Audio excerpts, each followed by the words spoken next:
Hey everybody, it's Jason Blah here, and I guess one of the questions has come up again recently because I do have some supplement affiliates and I'm quite against a lot of the things in the supplement industry. People are asking what supplements do I actually advocate? Well, I'm going to advocate only a small number of supplements, and I'm going to advocate those based upon your personal needs. Number one is going to be protein powders, but the caveat being only if you don't get enough protein in your diet. If you have the time and everything else to get the amount of protein that I just recommended in the other video this morning, and you don't need the convenience of protein powders, or you don't get tired of certain foods and things and you just don't need the variety, then even a protein shake may not actually be for you. It may be of very little value to you.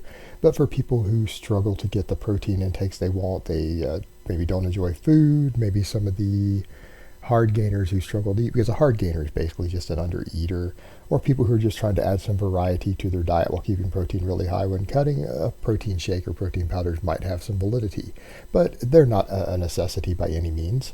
I'm going to say that for most people, fish oil or a similar omega-3 supplement with EPA and DHA in it is almost mandatory for just overall health and benefits and things like that, unless you're on a diet that is high in omega-3 fatty acids already. If your diet is high in these things and you eat tons of greens or tons of grass-fed beef or omega-3 eggs or lots of flax or whatever happens to be in your diet, then okay, you could possibly skip on this. People who eat fish regularly, particularly cold water fish, they could possibly skip on this, but this is going to be a small minority of people. So for the majority of you, a good fish oil or omega-3 supplement is probably mandatory. I'm also going to say that depending upon where you live and your skin tone, pigmentation, things like that, vitamin D3 or your sunlight supplement is possibly an essential supplement. And I would say for almost all of us during the winter time, the winter months, this is really an essential supplement for everything from your testosterone production, hormone production, your mood, depression, energy. This is really not an optional supplement. Now, however, comes summertime and you have lighter skin, or you live in the appropriate lighting environment for your skin tone of where your ancestors developed from, you may not need to bother with this. But if you're not getting enough sunlight in general, a vitamin D3 supplement is probably essential. Now, for certain other people, if you have a diet that's deficient in anything, you might need to add an additional vitamin or mineral supplement. And if you're a vegan, you absolutely 100% chance need a B12 supplement. Don't let anybody tell you otherwise. They're bullshitting you. If you're anemic or something and you're finding low iron in your bloodstream, you might need an iron supplement.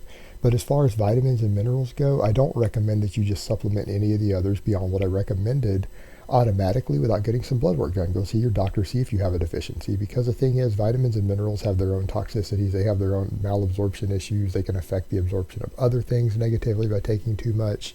You shouldn't just be taking a multivitamin. You shouldn't just be taking random vitamins and minerals. They need to have a purpose. They need to fill some niche in your diet. Now, as far as all these other muscle building supplements, the BioGrow, the test boosters, the myostatin inhibitors, all of these things, they're for the most part useless. Some people ask about creatine. I don't want to get into creatine in this one. I've got previous videos on it. I'm not a big advocate of creatine. I know there's plenty of data on it showing that it works. I have just never been able to observe it in real life in myself or anyone else who I've actually observed and worked with over the years.